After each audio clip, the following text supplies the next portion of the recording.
Hello, good morning. Good morning mga kapobre, kajente, dabarkads. Andito muli ang pobreng kami ni Rong Seven. Ang location namin mga kajente, dito sa 4174 Diam Street. Putol kami nito sa patay nga puno na to mga kapobre, no? Ang punong ito nga pinutol namin, patay nga punong santol ito mga kajente. Kaso lang maingat ang pagputol kasi halos nakadikit ito sa gusaling ito na puro salamin ang harapan, no? Kaya maingat na pagkilos ng paggawa mga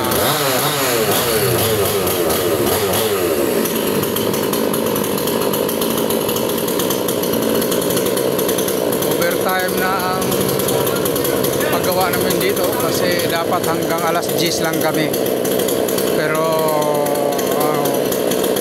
alas 11 na ng umaga, no? Hindi pa matapos ito kaya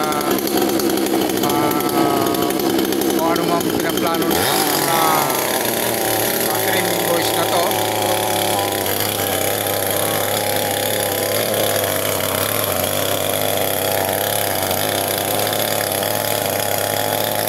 tapusin nila ito tapos umayang hapon hindi na sila babalik, no? Pero hindi ko pa alam mga kapobre, karamihan din sa gawa nila diretso yung oras nila. Minsan habot pa sila ng umpisa ng alas 7, diretso hanggang alauna, minsan alas 12, pero sa hapon hindi na sila babalik mga kapobre.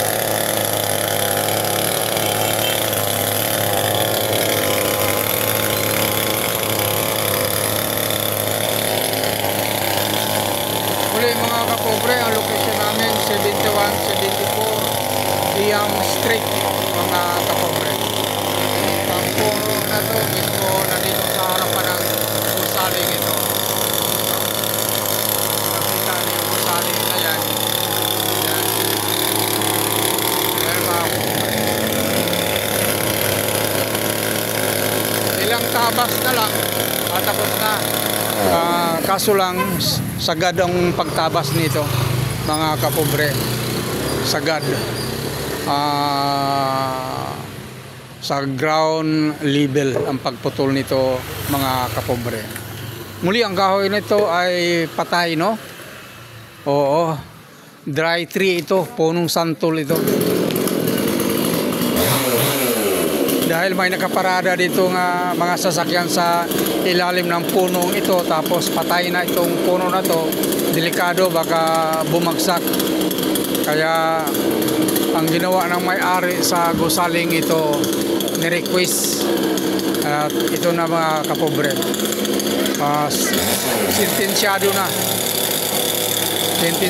ang punong santol na ito, pinuputol sagad hanggang ground level mga kapobre. Ito ang Diam Street. Ang Diam Street ay halos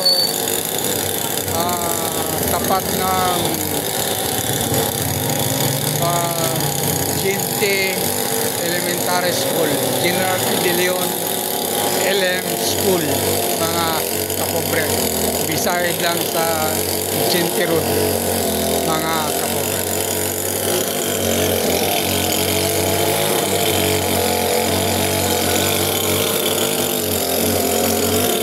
Konti na lang ang nito mga kajente, matatapos na. Kaso lang pinahiwa pa mga kajente, no? Pinuputol siya ng halos 1/4. Halos pinuputol siya halos 1/4. Tapos ini-slice pa siya mga kajente, hinihati.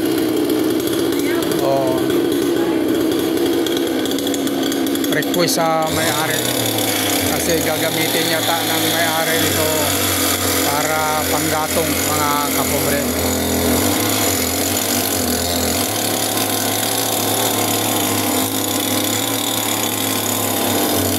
hanggang sa mga oras na ito, patuloy na kumikilos ang grupo ni Rado Pascual, ang Dreaming Boys leadman, si Conrado Pascual. Si Rado naman yung nag-slice sa nabagsak na mga sanga ng puno.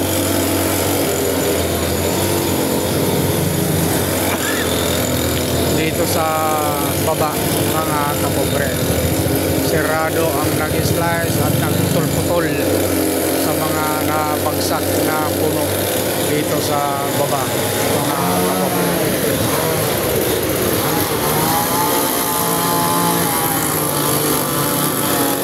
Itong Diame Street, napaka-busy din na kalsada ito o kalye, no? Sa dami na rin sasakyan na dumadaan dito. Maliban sa mga sasakyan, marami pang mga e-trike o e-bike na dumadaan dito. At maraming sasakyan ang nakatira dito sa looban, mga kapobre, kasi ito yung